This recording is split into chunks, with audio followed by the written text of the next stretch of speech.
Now that we have our pumpkin all cut out, we can put our candle inside, which is an electric candle but very realistic, so it's completely fire safe. And you can get these really cheap now, only about £3 or £4 from Amazon or any local shop. So let's open it up. Just show you,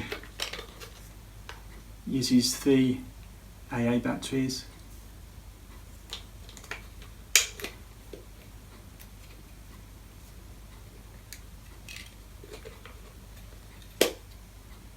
Switch it on.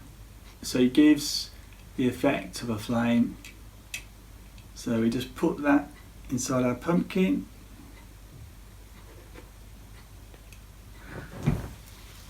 Pull the lid on that we cut out earlier. And now let's dim the lights.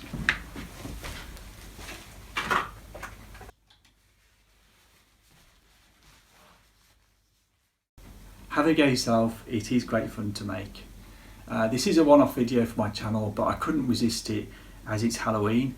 But I will be releasing more of my standard videos on tech reviews. So please subscribe if you're interested in seeing more of those. And thanks for watching, and please thumbs it up as well. And have a great Halloween.